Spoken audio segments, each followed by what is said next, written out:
We look special. I'm the one sporting that beautiful vest. There was some high school student coming in, and I can't remember exactly who it was, but was sporting one of these nice Argyle vests the other day, and I said, I want that. Yeah.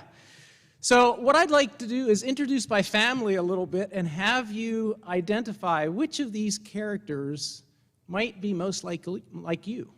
There were 5 children, 2 parents. I was blessed with a loving family. I know that's not the situation for everyone, but I'm going to describe the characters in my family, see if you identify with any of them.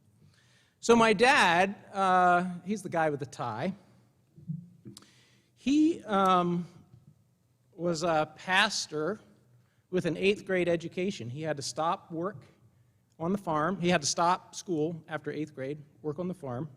And he was picked by lot to be a pastor of a church. They didn't get paid in those days, so he was really a builder. He was a cabinet maker, and he worked hard to provide for his family. He went back to school as an adult. He got his GED, went through junior college, graduated eventually from seminary, and became the CEO of a retirement community up in Pennsylvania after, 25, 30 years of leading that organization. He died 2 years ago. He had severe dementia. It was a gift to see him go.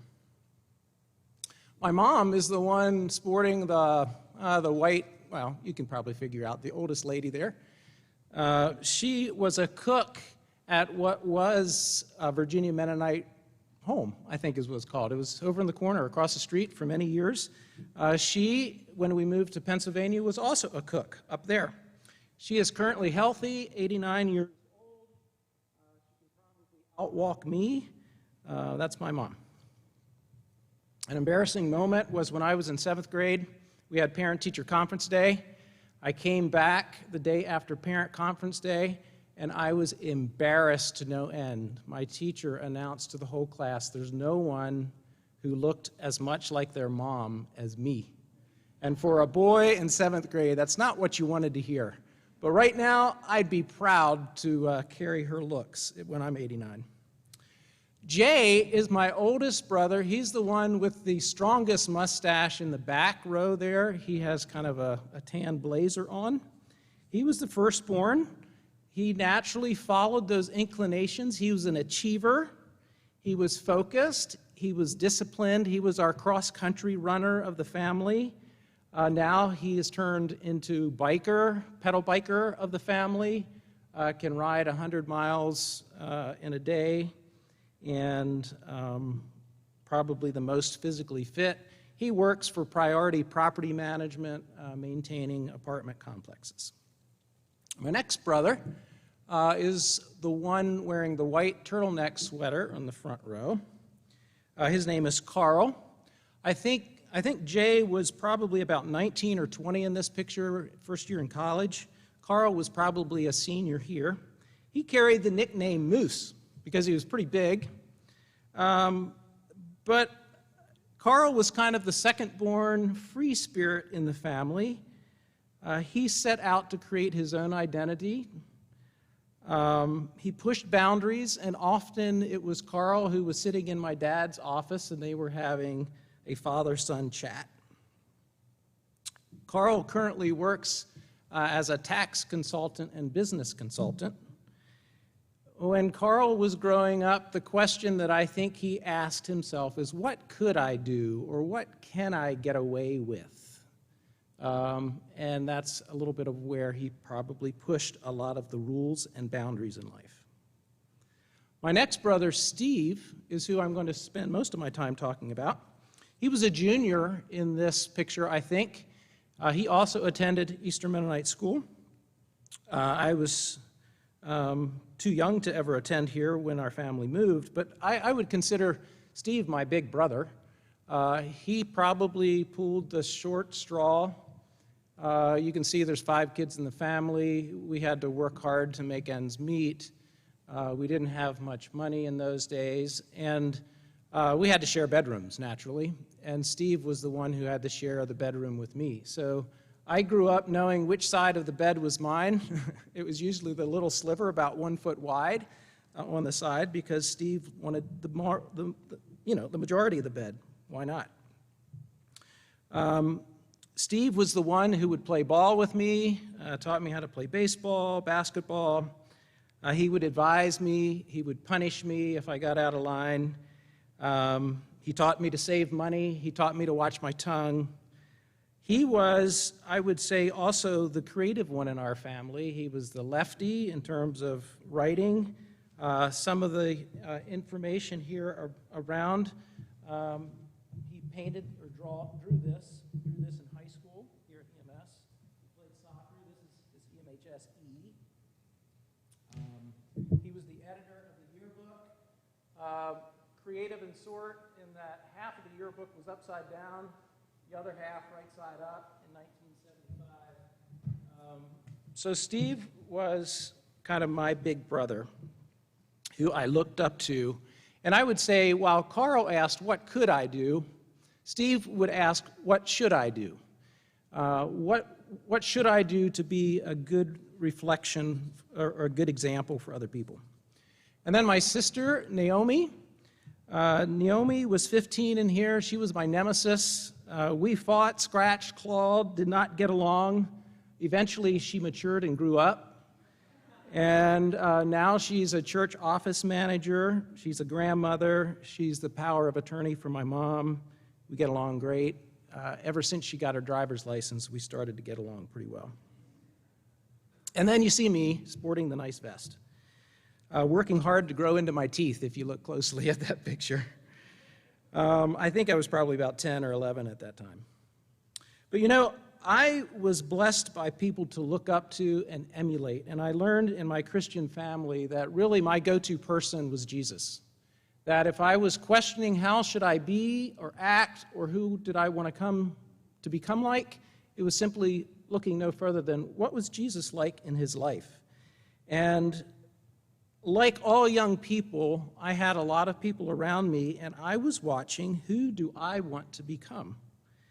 Who do I want to become? And I would say, outside of my faith, Steve, my brother, is the one who had the largest influence on me. One of the things that I remember in high school was needing to memorize a bunch of different passages, and one that has stuck with me as a life verse is Galatians 6:9. Don't get tired of doing good, for in the right time you will reap a harvest if you don't give up. And so it's kind of shaped who I am. A bit of my work ethic helps me to become who I want to be. And Steve was this older brother who I happen to admire and set as another example. It doesn't have to be a brother. It could be a friend, it can be a teacher, a mentor, an author. But I would encourage you to think through, who is it that you're following, that you can touch, that you can talk to, that helps you become a better person. If I were to define a friend is only someone who makes you better, makes you a better person at all times. That's what friends are. And Steve was a friend for me. His influence was long beyond my growing up years. He was an educator for life, and I became an educator for life. He was a science teacher. I followed in teaching the science footsteps. He worked in public education all of his career. I started in public education and saw the light and came to work here at Easter Mennonite. But these are jackets. He started at Stonewall Jackson. He then was principal for many years at Broadway High School over here. He ended his career in education at Spotswood High School, a place that I had also taught. And, he was simply a fantastic mentor for me. And then there were some interesting things that came to pass, but I wanted to, I should have shown this picture a little earlier. Here's a more contemporary picture of Steve. I want to talk a little bit about how Steve saw into the future with maybe this mindset of what should I become or who should I become?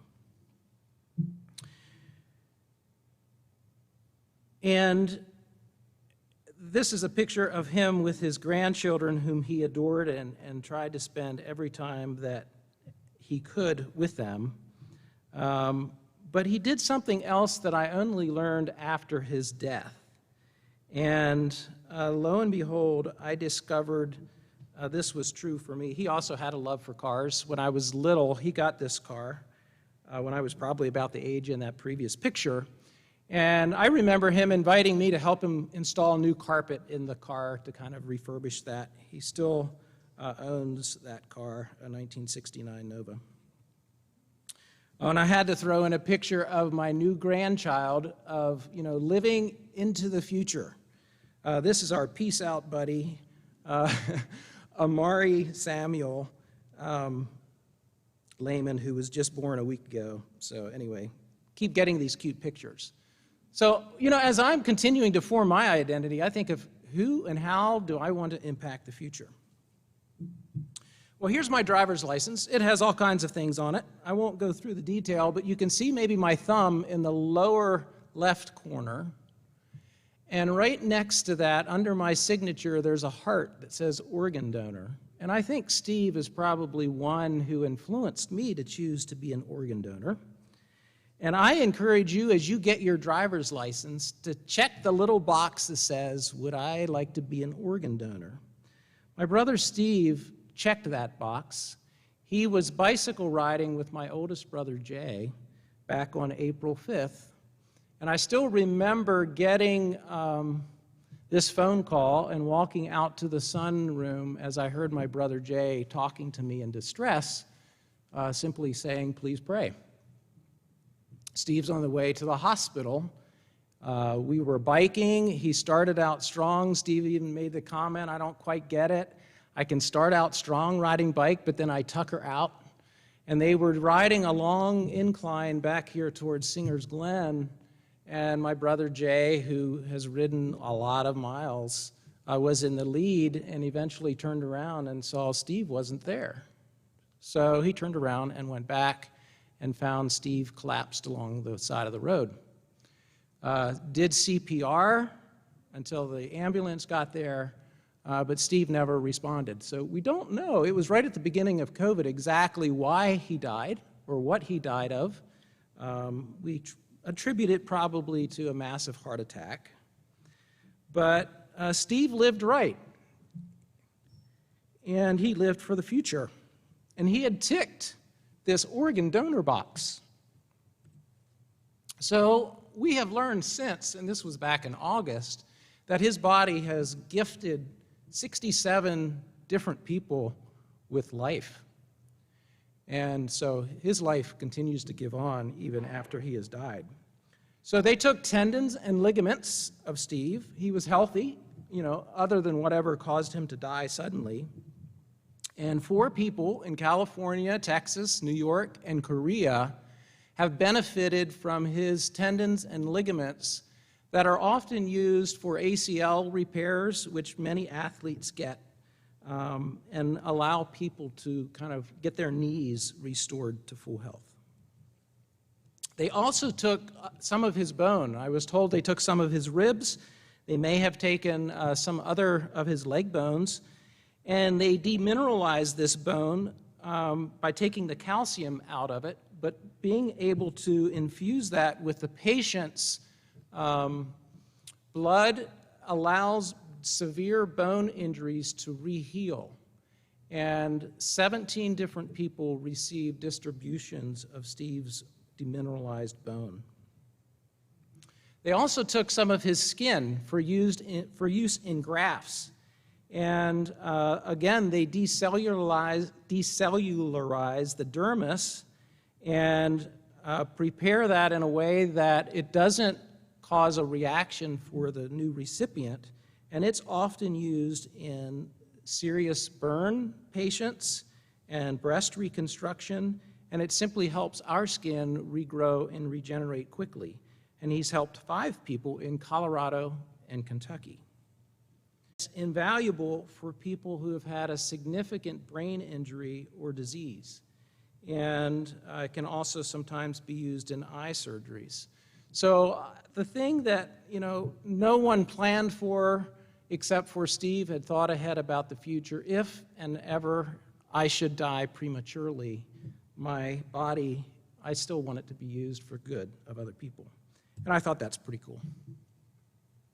I see the bell hasn't rung, and after Steve died, I often like to play the piano just for my own entertainment, not anyone else's. But this James Taylor song, "You've Got a Friend," is one that has meant a lot for me in losing a friend, a brother. But it also really means a lot to me because I know you guys are at the most critical time in life in creating friendships. Some of my dear friends I made in high school. I go to alumni reunions, and their dear friends were made here at EMHS. And I think about my faith, and I think of Jesus as my friend. So I've come to like this song a lot. I can muddle my way through it. I'm not a Mrs. Archer. How many of you were here for my debut concert when I played my very first piano performance in chapel? Were any of you here? A couple of you? Oh, good, the bell rang, so you can go. But what I will do is, this would be my second performance. I will play this, and you're welcome to go or you're welcome to stay. Use it as a prayer. This is what friendship is about. And I wish you finding meaningful friends, whether that's through my Lord or a sibling in your family, a friend that sits in a classroom, someone who attends church, an aunt, uncle, whomever. Friends are pretty precious. You've got a friend.